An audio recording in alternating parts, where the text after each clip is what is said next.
everyone. This is episode 3 of season 3 of the Beyond the X&O's podcast, brought to you by the Coaches Site, the #1 online resource for hockey coaches. This podcast is hosted by myself, Dr. Cassidy, Preston, a mental performance coach and founder of CP Mindset, and Chris DePiero, my former coach from my playing days where we won a championship together in junior, and he's now spent the past 30 plus years in the game of hockey from the NHL on down. And now we're working together in mental performance and leadership space. How you doing, Chris? I'm doing really well, Cass. How about yourself? I'm doing well. Excited to get this episode out. Andrew Cogliano, unreal episode. But before we do, I think we want to address here Hockey Canada and all the news out there. There's a lot leadership ways of looking at this. Maybe you want to give us your take first and just a couple important things to, I think, everyone to reflect on here. Yeah, I think first and foremost, I mean, this is about the game of hockey, and I think we have to understand that, and everybody and the constituents within the game, and from the kids to the coaches, volunteers across the country and whatnot. And it's unfortunate what's going on and what's playing out in the media, and I guess to kind of distill it really in terms of what's happening and some of the parliamentary hearings that are happening. I just wish people would do the right thing, and doing the right thing is being able to understand it's about the game and all it entails. And that's why we created this Beyond the X's and O's podcast. It's not just about coaching and leadership. It's about the game. It's beyond what we see on the ice, and it's how the game treats its people and how the game treats everybody involved, because it's such a beautiful and great game. And, there's a lot of great people in it. And, right now we're seeing the game being dragged through the mud because of this. So that's kind of disheartening, to be honest with you. It's disheartening. Yeah, 100%. And I'm always the first to say, like, it's hard. Like, it's not easy to be in a big leadership position, but with some of the things we were seeing, and it's the questions around accountability for everybody, and questions around what's best for the game and best for the people. And I'm not sitting here being like, oh, I've got all the solutions, because and we all know I don't have all the facts for sure. I'm not the most up to date in all the news, but I think from what our conversations have been, and when we're looking at it, leadership and looking at doing what's right for the game is a huge part. And sometimes those things and behaviors can slip. And so I think there's a good, it's an important time for people to be looking at that and reflecting and how can we continue to improve the leadership at that highest level. I know a couple other things we can touch on with that, but anything else you want to jump on there? I know you have a few other thoughts there. Yeah, I to be honest with you, Cass, it's really for me, coaches, and we always ask our players to be accountable on the ice, accountable to their to what they do. But coaches need to be accountable. Everybody within the game needs to be accountable, not just to the players but to themselves. And that's truly what I believe leadership is having that vulnerability to be accountable to yourself and to the people that you're serving with. And I think what we're seeing, at least what happened this week with the parliamentary hearings, and it's certainly, and we're taping this as we head into Thanksgiving weekend, and we have a lot to be grateful for and thankful for.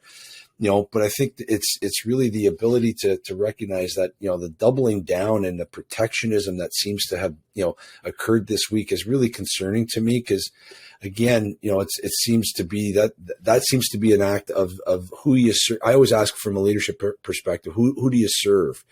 And it seems to be this doubling down and this protectionism that seems to have come through in these parliamentary hearings. It seems like the people in the upper echelons of Hockey Canada are serving themselves and not the game. And I opened up this piece about the game. We need to serve the game, and I think that's where as long as we're guided by that, I think then that's how we can do the right thing, and how people can do the right thing, even if it's at the cost of our own personal interest. And that truly is what I believe leadership is. And that's why we talk about Beyond the X's and O's. And, you look at some of these corporations that have kind of pulled out of their sponsorship of the upcoming World Juniors and some of the other programs that go on. I mean, obviously they're upset. So it's concerning. It's concerning. And I think it's important that we address it here. Yeah, no, 100%. And I think you talk about accountability. It's such an important concept. I know we might be doing an upcoming episode just focused on that, because it's the structures we set up, and even within minor hockey, and holding coaches accountable, and and at the higher levels. And so, everyone, it's important to self-reflect and look at that. And so I think we'll leave it at that unless there's anything else you want to touch on it. And we got a great guest. This might be one of my favorite episodes. It was a shorter one, but really insightful. So I'll let you tee it up. You know Cogs a little better than me, so I'll let you tee up this guest. Well, before I get into the formal part of the intro, I mean, for me, it was a kind of a special opportunity to have Andrew Cogliano on, in the sense that, he played for a team that I coached as well, before you came on board with the St. Michael's Buzzers, and won a championship with him as well in the Ontario Junior Hockey League as you did. So it was a great opportunity for me to sit with two former players of mine that won championships. But he's gone on to have a great career, and he spent 15 seasons in the NHL, playing over 1,140 games, of which he had a consecutive streak of 830 games. And he recently won the Stanley Cup with the Colorado Avalanche, which was pretty cool to see. And he'll talk about that today. But the team he was traded to at the deadline from the San Jose Sharks. He also went to the Stanley Cup Finals as a member of the Dallas Stars a couple years ago, when they had the NHL bubble. In addition to those teams, he's also logged time with the Anaheim Ducks and the Edmonton Oilers. And the Edmonton Oilers are the team who selected him in the first round out of the St. Michael's Buzzers junior program in the 2005 NHL Entry Draft. What I want to state about Andrew is, like, championships seem to just follow him around. As he's won internationally, representing Canada at the World Junior Tournament, winning 2 gold medals, as well as being on the U18 Canadian team that won gold, and representing Team Ontario, winning the gold medal at the U17 World Hockey Championship. And as I mentioned earlier, won an Ontario championship. He led the St. Michael's Buzzers to the Ontario Championship, was MVP of the league. He also went on, played a couple of years at the University of Michigan before he turned pro. So he's had a storied career, long career. Happy for him on a personal level, but also professionally, that he was able to win the Stanley Cup this year. As you said, it was a great podcast, and his honesty about what transpired this year, and how it went through, was really refreshing. It's a great listen. It's a great listen. Yeah, one of my favorite takeaways was just the simplicity in which he speaks, and so like his framework around his role, who he is, being a leader, his mindset even. He's pretty clear cut, and it's like, I've got my system. This is what I'm about. And he's not afraid to speak up too, which I think is key, because he kind of talked about, I generally just, keep my mouth shut, do my job. But then he's known, and we'll talk about this big game 5 between games 5 and 6, the speech, but he does speak up, and it's like, he speaks up for what's to serve others, to serve the team. And so it's some great, good, simple leadership behaviors, and he's had that. And we talked about it even when he was at the Buzzers, and there's a good clip of you guys talking about it within. So that was one of my favorites. It's just how he carries himself. I think is quite great. It's a great episode to share with athletes and getting them to hear. Even some of the athletes I'm working with, I'm like, I'm already telling them about the episode before it's out. So that was one of my big things. There's a bunch of other good takeaways. What are the ones that stand out to you before we dive in here? Yeah, you know what? It's to dovetail what you just said. It's interesting because, like a lot of players that make the NHL, they were stars on their teams when they were younger, and they led their teams in scoring. And Andrew was one of those guys. But as he transformed into the National Hockey League, he recognized and realized what's going to keep him there, and he kind of had to change his idea of who he was as a player. And he had no problems doing so. So when you say what your commentary is so well taken, because it's a great way to kind of have that self kind of awareness to know what's going to keep him there, and that speaks to his character and his understanding of who he is. And as I said, 15 years now in the National Hockey League. I just love the stories he talked about, being able to the culture of the Colorado Avalanche and how close they were as a group, and how that means something. And it's amazing how championship cultures, regardless of sport or even, in business, like, high-end culture businesses are, there's a closeness there. There's a connection. There's a willingness to kind of go beyond, for your fellow worker, your fellow player, your fellow teammate, or whatever it may be. And he articulates that. And you mentioned the speech that, kind of seems to now have gotten this, kind of a lot of notoriety in between Game 5 and 6, because he talked about how Game 5 was the Stanley Cup was in the building in Colorado, and they just kind of missed the mark, and then they obviously go to Tampa for Game 6, and he kind of spoke up. And that says something about, again, who he is from a character perspective, and put himself out there with really a new team. I know a team that he's gone to battle for a couple months, but it's good on him. Anyways, great episode. It was fun to catch up, and certainly, as we said, wish him and the Colorado Avalanche a great year this year.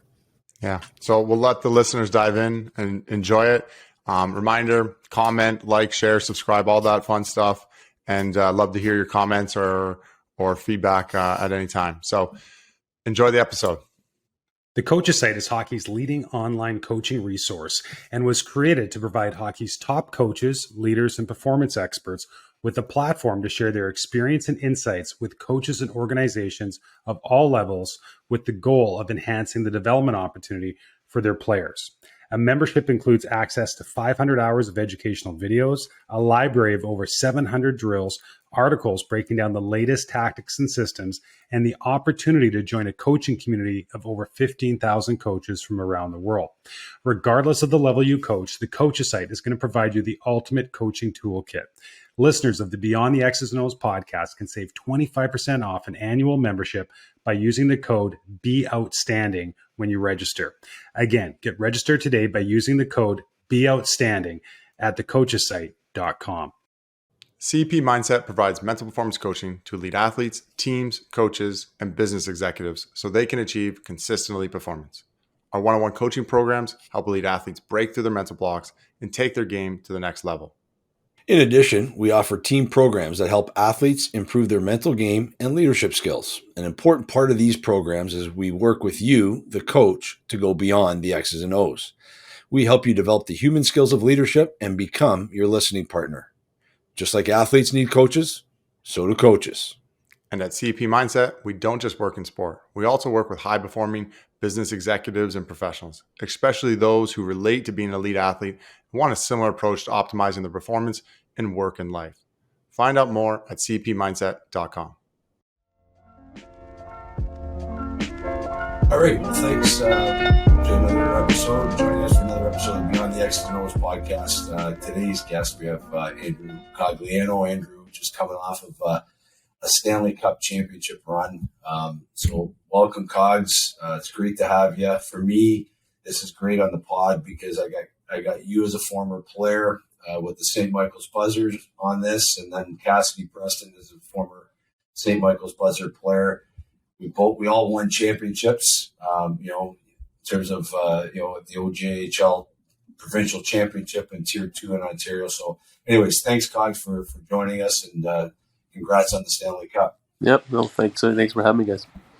And certainly appreciate, obviously, you're kind of obviously coming off this unbelievable run. Talk to us about that journey. You're in San Jose, you get traded at the deadline, Colorado. Obviously, there's I'm sure there's an excitement in your end, but certainly tell us about that process in terms of what you went through. Yeah.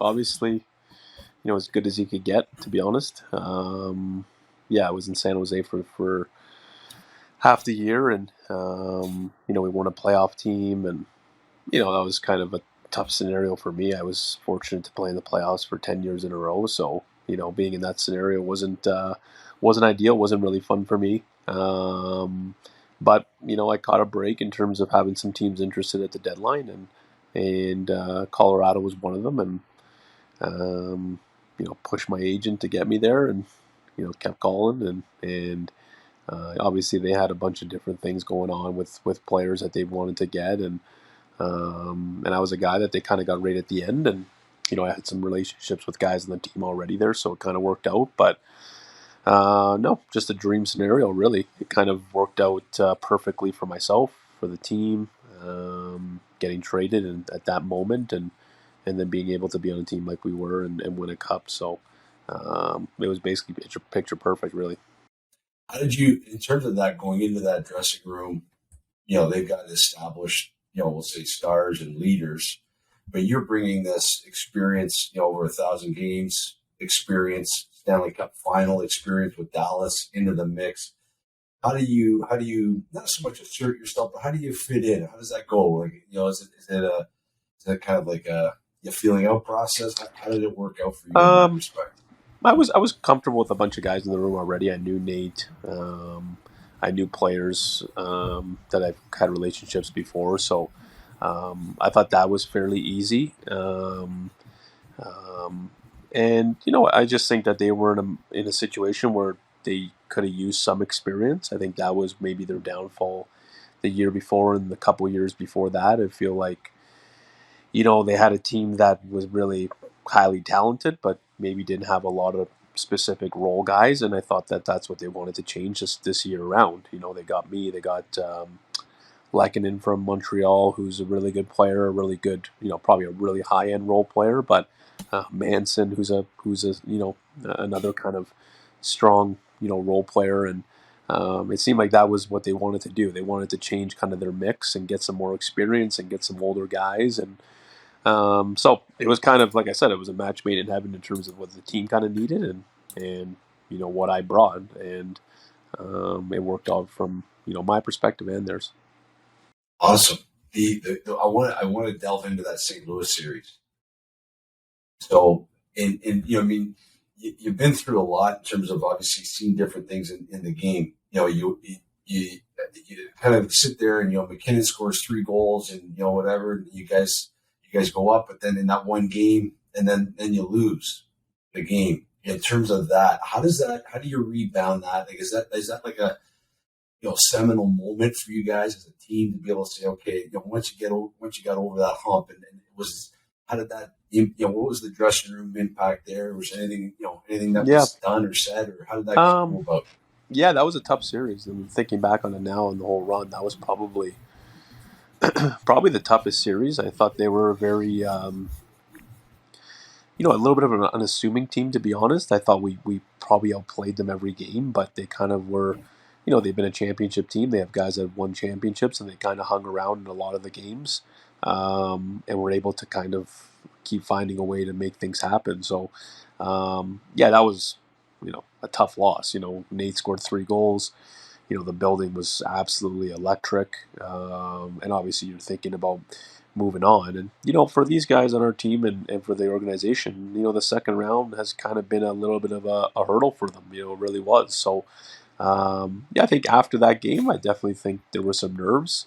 I think there was, some wondering, but, I think we were just ready to make the step. And I think, that's maybe, I don't want to say I had a huge part of that, but in terms of, you bring new guys in that you didn't have that hurdle, maybe that rubbed off on some other guys. And I thought the big boys did a good job of kind of keeping us in the moment. And we played a really good game that game. We played a great game, and actually Helm scored the winning goal. So it was a perfect finish. We scored with 4 seconds left. It was kind of as perfect as you could get. So it was a good moment.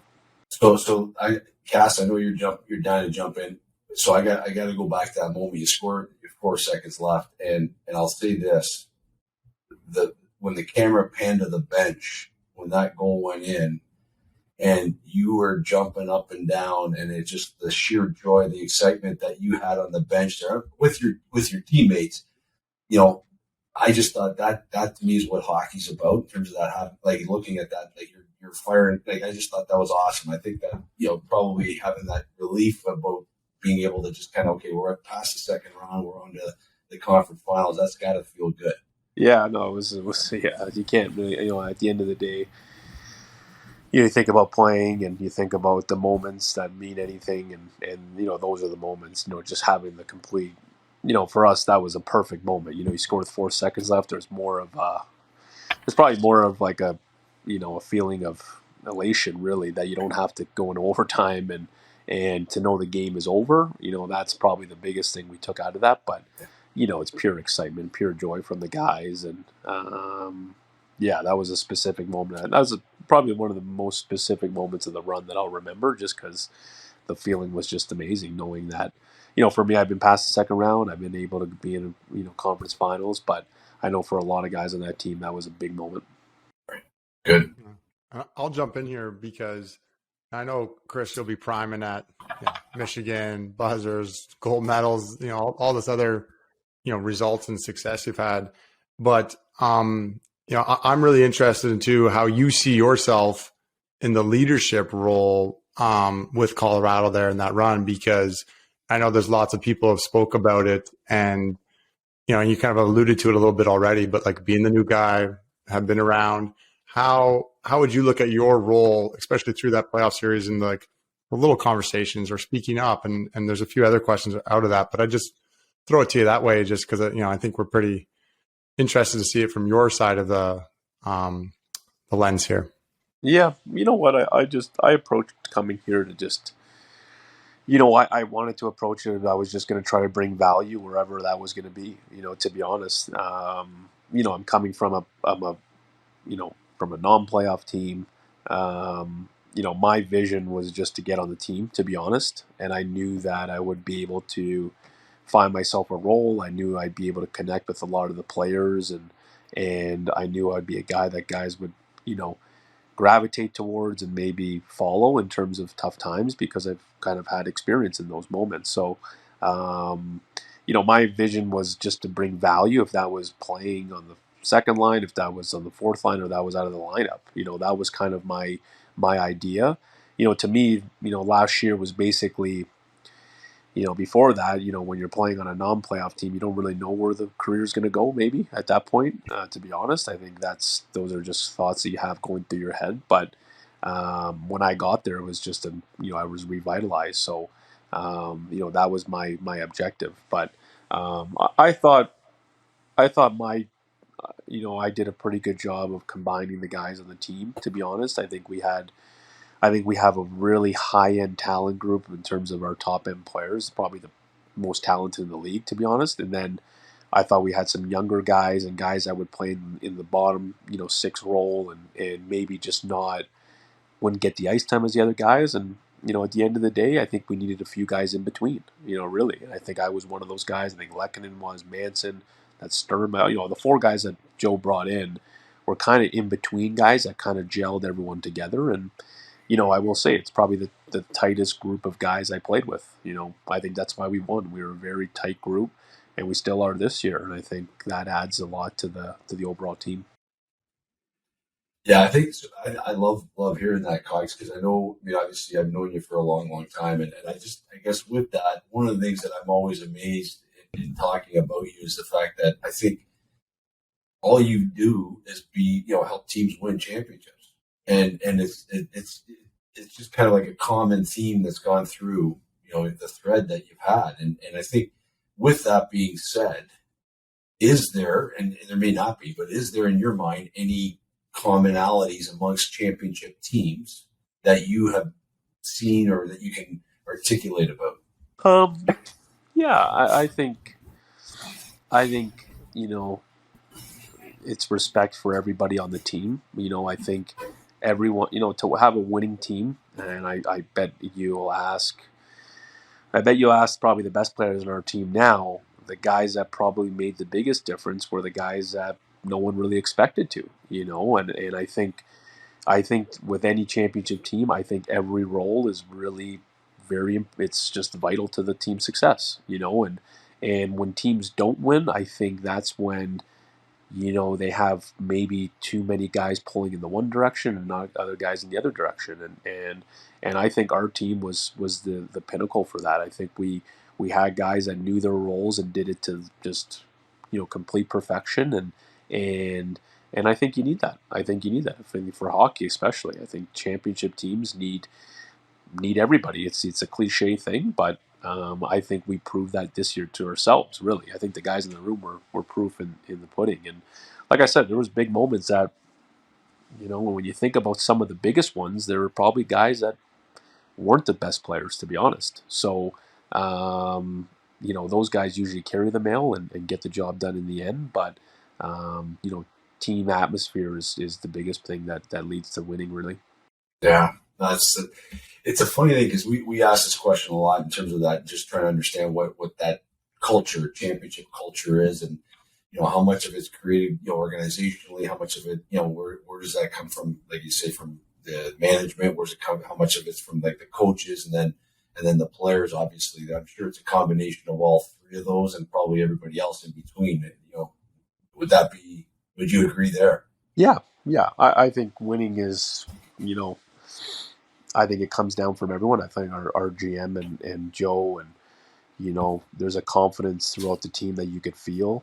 I think there's a level of work ethic that I think we're unmatched really when it comes down to that. When you look at some of the guys and what they do on a day-to-day basis, and now I think I think we have a different team this year. But at the end of the day, I think there's still that idea of, hey, you do your job, we're going to be a good team, and now when you win, I think you find a new confidence. Really, I think now we're in a special moment where we have confidence in ourselves now, and some of the moments we experienced this playoff run, I don't think you're going to find tougher, to be honest. So you could always draw back to that now. Right. Yes.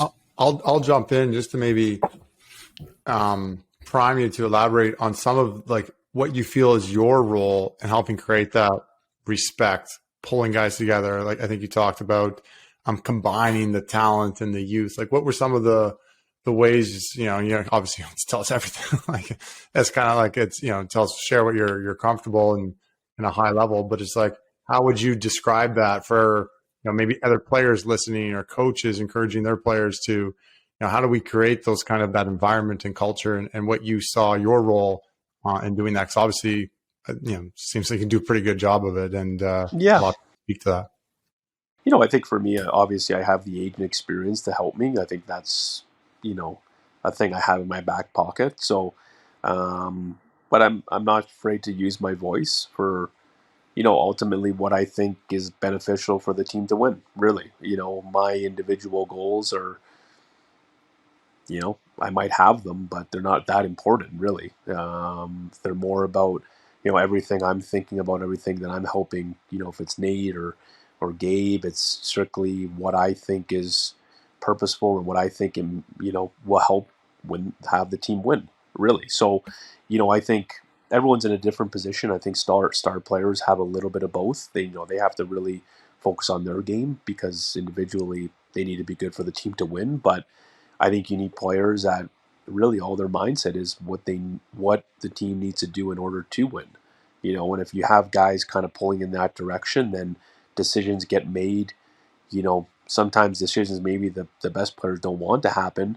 They're persuaded in the team fashion. So, and I thought that's what happened with our team. I really do. I think we had a combination of everything, and I think my voice and maybe my experience helped a lot of maybe younger guys or guys in lesser roles, stand a bit taller at times and follow a guy like me, knowing that, I've had the experience, and if I needed to speak up on their behalf, I would. So, I think that's my situation might be different than teams in general, but I think the more you guys you have that stand up for the team, I think when that comes together with the best players and what they do on a day-to-day basis, I think you get success. So let me drill down there. Obviously your experience has got you to that point, like you say, your age, your experience, and that kind of stuff. When did you in your NHL career kind of cross that threshold to be able to say, yeah, you know what, I feel comfortable being able to step up and use that voice? Is there, again, like you say, younger guys may not necessarily have that. And that goes with any team at any level, I would suspect. Yeah. Yep. Junior, college, whatever. At what point in time did you say to yourself you felt more comfortable within your own skin, let's say, to be able to step up and start being vocal? Yeah, I don't know. I think it's different for everybody. I think some young guys have that presence to begin with. I was able to play on some really good teams in Anaheim and have some older guys, and then I think there's always a transition when the young guys turn into the older guys, really. And I think when that moment happens, I think everyone knows it in hockey, and that's when you kind of have to start kind of embracing that role. But it's important. I think hockey sometimes could be, guys just go about their business and just play, and they shut their mouths and they're told what to do. But I think the best teams that I've been on have been really close teams, very, good people, character people that all they want to do is help each other. And And, you know, I think when you're on teams like that, the guys that don't fit get weeded out pretty quickly. So, you know, that was one thing I was impressed with this year. I thought we had not only a great team on the ice, but good people, and I think it adds a lot.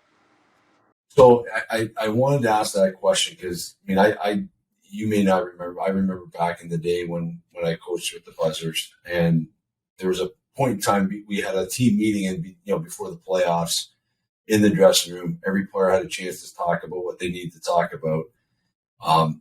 And then you stood up. You kind of said, "Hey, coach, can I talk?" And then you stood up and you talked to another player who might have been a little bit, I won't remains nameless, but there was a bit of a maybe, some selfishness on that player. And you kind of addressed him in front of everybody and said, "Hey, we need to get along to be able to do the great things that we need to do." And it kind of set everybody's mood kind of at peace, because I think everybody kind of knew, something needed to kind of be said, and you stood up and said it. And then that just ended the meeting. And I thought it was, I remember it very vividly because I just thought, I say it because I think you've always had that voice. Mm-hmm. Yeah. And as far back as whatever you were, 17, 18 at that time or whatever it was. And, we ended up winning the championship that year. And I thought there's other factors why we won, but I think that seminal moment was key in my mind in the dressing room prior to the playoffs.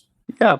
I don't know. I think maybe it's my personality. I've been always a guy that's maybe a bit blunt and maybe, outspoken in those ways. But, I don't really remember that, to be honest. But I didn't think you would, but that's okay. That's why I'm bringing it up. But it reminds me of, I after Game 5, I kind of, was kind of a similar scenario, to be honest, of what happened this year. It was... it was a really tough game, to be honest. Game 5 was, winning the cup. It was Friday night in Denver, and you're basically going to the rink thinking you'd win the cup. And my personal mindset was, I wanted Nate McKinnon to score 3 goals and get the game over with, and that was it, right? But I think that was the problem, and I think after Game 5, it was like I said, I don't think I'll ever, well, maybe I will, but I don't think I'll ever find a tougher moment. I don't think anybody on our team will. A tougher moment than that. Game 5, basically thinking you're going to win the cup in front of your home crowd and losing the game and having to go back to Tampa to try to win Game 6. So, I kind of, in my head, obviously didn't sleep at all that night and thought to myself, something needed to be addressed with the team, because you could feel that everyone was thinking the same thing, and I think everyone was thinking, that we were just hoping we won, really. And if it wasn't addressed before Game 6, it might have spilled over. And my head was, I asked Gabe and Nate to speak, and I basically said, at the end of the day, this is what I was thinking, and I know everyone was thinking the exact same thing. And it's funny, when you kind of get it out in the open, that's when other guys come forward, and a guy like Nate McKinnon says, "Yeah, I was hoping that I didn't even want to play the game," and that's just, it was just human nature, really, for all of us. We've never been in that scenario, but you could tell after the meeting, we were at the hotel, and after that, it was like we left the room and we knew we were going to win. To be honest, we just did. You could tell guys left that room with everything off their chest, and we played. The Game 6 was a game not only for winning, but it was the best game I've ever seen a team playing in a really high pressure situation. And there you go. And then you getting it out in the open allowed for everybody just to kind of play to their capabilities, to relax and play the game that they need to play. And obviously, you're saying it's the best game, and that talk is well documented, because I remember hearing Eric Johnson talk about that, on another podcast. I think it was Spit and Chicklets. He talked about the idea of your talk kind of gave everybody permission to win. Yeah, that's a good way of putting it. Yeah. Which I think is a really cool way of putting it, right? Yeah. So, and it worked out for me. At the end of the day, we won. If we didn't win, no one would remember it. But no, I think it really. That was probably the first time I actually kind of really had a conversation with the team. Like, I think everything else was pretty smooth sailing till then. We lost 4 games all playoffs, right?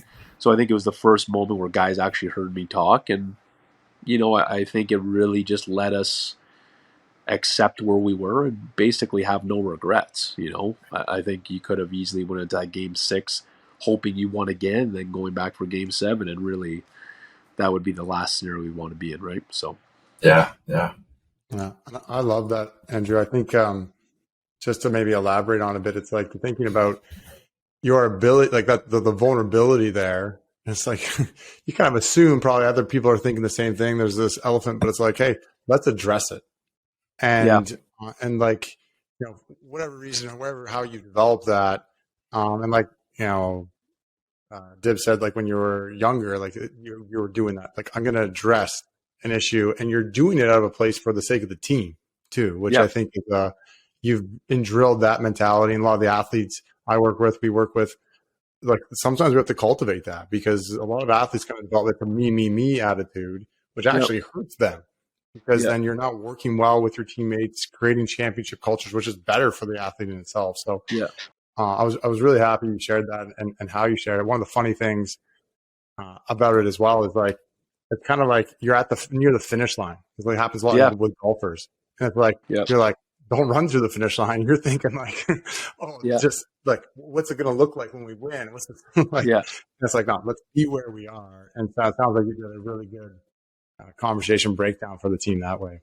Yeah, so. It was, for me, I had probably a lot more to lose than everyone else. This was, been in the league for 15 years. I literally could see the Stanley Cup, and I thought in my head, first of all, like, I'm not going to let this opportunity get away by us not being mentally in the right spot, and I think, the bottom line is, and I will say it, and I think anybody will agree on our team, any of the best players, individual goals they mean maybe a lot and they're fun to have, but what we experience winning, you just really can't beat it. And I don't think those guys will admit the same thing. The feeling we had in the room, celebrating the cup, we still have the cup.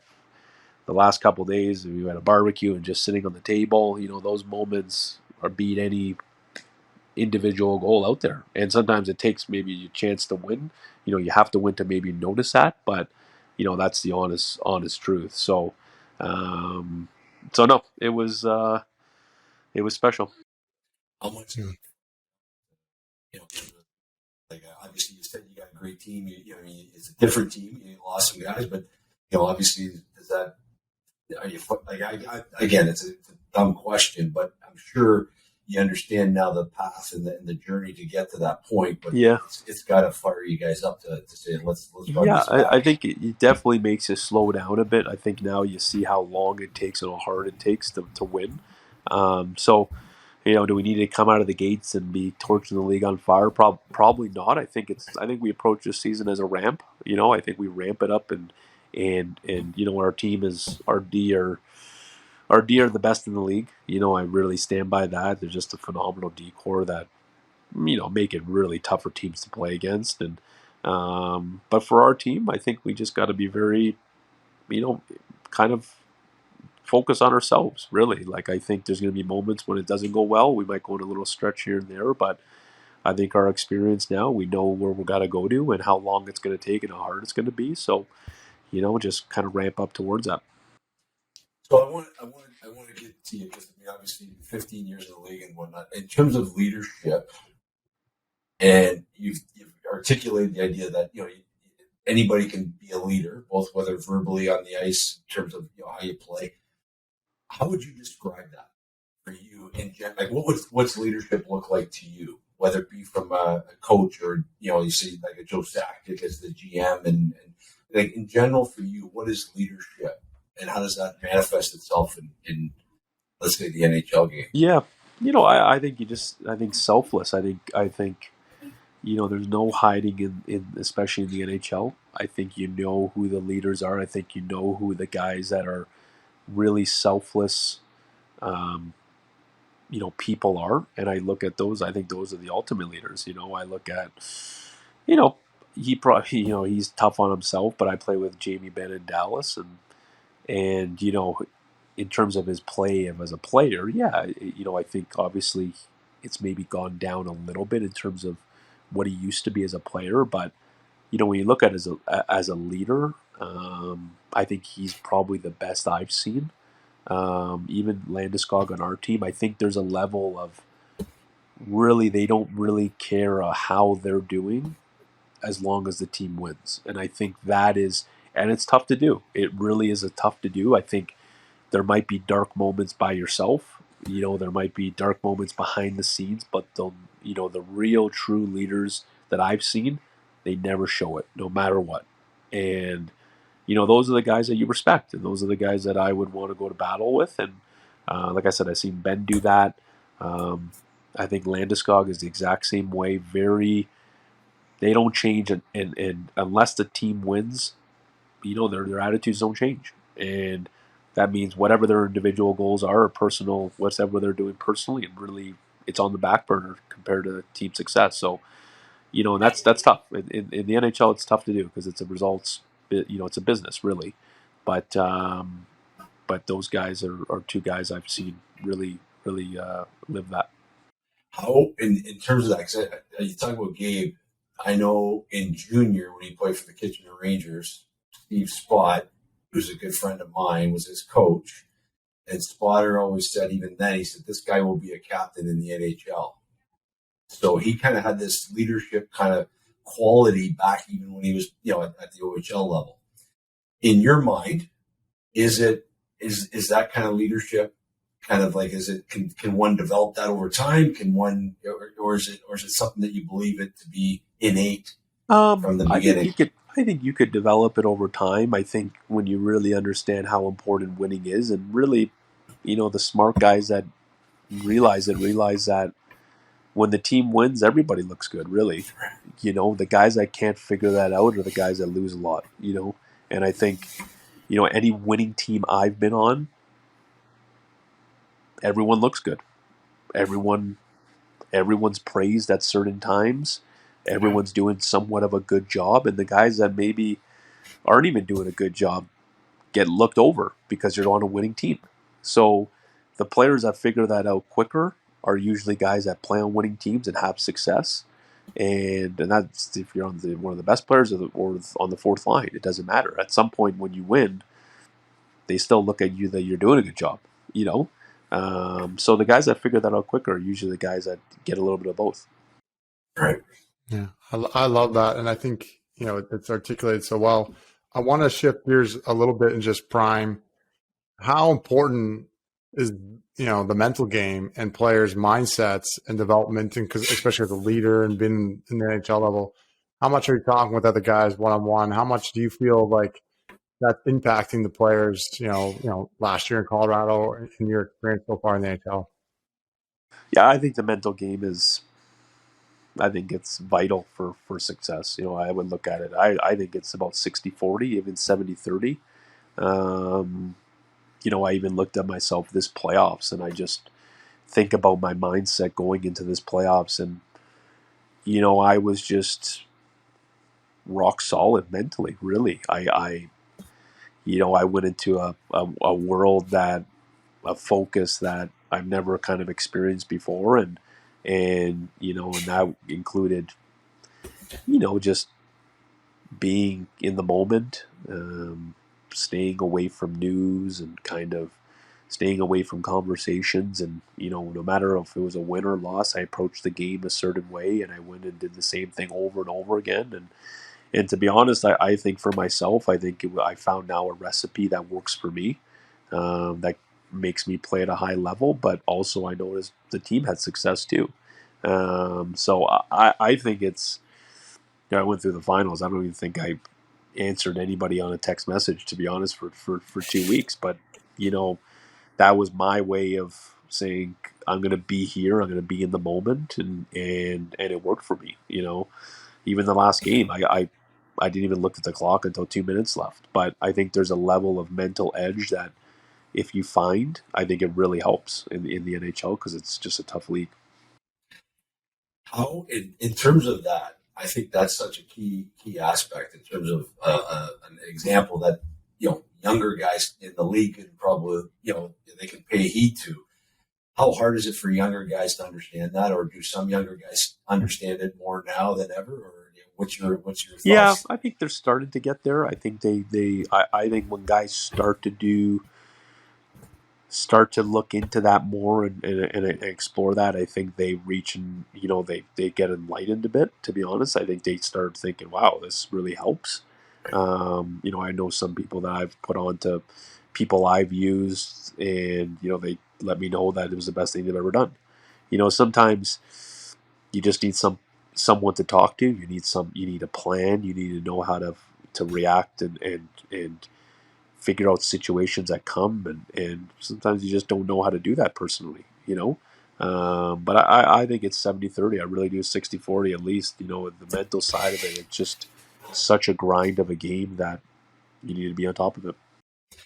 Yeah, I think that's cool. So I think it's funny. I want to be able to talk about that part of it, but then the idea that in such a short period of time in Colorado from the trade, this impact you make in the room, and obviously we've talked about that, enough here, but I just think it's captured in that one picture, the picture of you hoisting the Stanley Cup, and the images of your teammates looking at you, and that excitement and happiness and joy they had for you. Maybe that's coming on the heels of that conversation you had with the team after Game 5. Maybe it's the fact that every player talking to Elliot Friedman was saying they're the happiest for you. At some point, like, what does that mean to you, Cogs, as a player, as a veteran? I keep thinking 1,100 games, 15 years. Like, what does that mean beyond?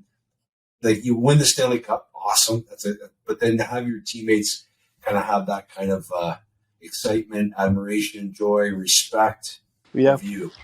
Yeah, no, it means everything. Really, I think that's what the playing is about. I think that's what the game is about. And for me, I've always been a guy that, as long as, I really don't care what people think in terms of media and what their opinion of me as a player. I just don't care. I think when I was younger, maybe I did much more than I ever have with the last couple of years. But I'm at a point now where, as long as I have the respect of my teammates, that's all that matters to me. And I think it's that simple. And no, I think that moment, that picture for me is, the pinnacle of hockey, to be honest. And it's a moment I'll never forget. And I think for myself, individual, I emptied the tank in playoffs. I really did. And I think guys saw that. I think, as a competitor and as an athlete, I think guys saw that, I broke my rib the first game. I kept playing. I broke my finger. I had surgery. I came back. I was getting shot up before every game and, hands bleeding. And I think over time, guys could see that I just wasn't going to quit. And, I think that's why the respect was where it was. As I said, you've just helped teams win. You've done it at every level, so it's pretty impressive, right? It's not just something that you just found right now. You've been doing it since you were 16, 17 years old, so it's pretty impressive. Yeah. So now you got. Oh, sorry, Cass, go ahead. Go. Yeah, I got one last question. I think I'd be curious, and you'd be mindful of your time. What would be your message? There kind of probably two messages here. One for athletes rising up, but also, we do a lot of this podcast for coaches. And so it's like a player's perspective on what is important for coaches to value in the new era of coaching and creating teams and cohesion and all those human skills side of coaching. Just I'd be curious on your take on both those, one for coaches and maybe a message for players as well. Yeah. I think for me, if I was, a coach and looking at and evaluating people and players, and I'd firstly, evaluate on a work ethic. I think, that's non-negotiable for me. I think everyone has different talents. I think everyone, has different things that they bring to the table that are better than others. But work ethic for me is I think speaks to who you are and what you're about and how hard you're going to push and I think when I've seen guys at work, I think usually good things happen to them. So if I was, a coach or a manager or critiquing people, that's first and foremost what I would go off of. And I think, at the end of the day, I think you got to look at and see how guys problem solve, really, and see what happens when, the moments. I really watch players when things aren't going well to see what they do. And I think it gives you a very good understanding of what you have, and I think sometimes the room gets separated in the NHL. I think sometimes you see guys go on their own page and point fingers and blame guys, and then you have others that work harder and find solutions. So, and as a player, at the end of the day, I think hockey and I think playing in the NHL and playing at a high level, it takes commitment, it takes sacrifice, and less talk is better, really. It's more about what you're going to put into it and how hard you're going to work at certain things that need to be done and exhaust all options. And, really, if you're a player, and, I've always been a big believer that I've never kind of let anything go by chance. I've always been a guy I'm going to, exhaust all angles. And then if it didn't work out, well, then I tried everything I could, really. So, as a player and as a competitor, that's, I think, first and foremost what you need to do. Love it. Yeah, I'll let you wrap up, Chris. Yeah, no, Time away. Cogs, I appreciate that. Appreciate your time, and I think obviously that kind of leads into, I know you signed in the off season. Obviously, you're back to Colorado. But if we had to forecast 5 years, 10 years down the line, what's Andrew Cogliano doing? Yeah, I don't know. You know what I think? We'll see. I think last year, when I was in San Jose, I thought, you start having different thoughts and you start planning and maybe thinking about other situations. But, I came in last year. I had a great year to finish the year. Obviously, won the cup, and now I'm going to take a year to year playing wise. But I think for me, I don't know if coaching is in the cards. I think coaching. I think it's the same grind as a player. I think, I have a mind that thinks more in terms of managing people and managing things and trying to put pieces together to hopefully have success. So, maybe management in the future would be an option and being a part of a team. And, I've made good connections with people in terms of friendships and guys working on teams already. So, in a perfect world, you work with some people you like and some friends and, you have a good time and when you're not playing hockey. So you're staying in the game, in other words. So that's what I like. Unless I move to California and you won't see me again. I'll be on the beach. Nice. Well, I think that's great. Good for you. Good for you. Well, listen, thanks, Cogs. Appreciate your time. I know you're in the middle of training camp and whatnot, so certainly wishing you the best personally this year, but obviously as a team, hopefully you guys are, well poised to run it back, and best of luck to you guys, as you approach the season this year, and we'll talk and connect down the line. So thanks again. All right, guys. Thanks very much.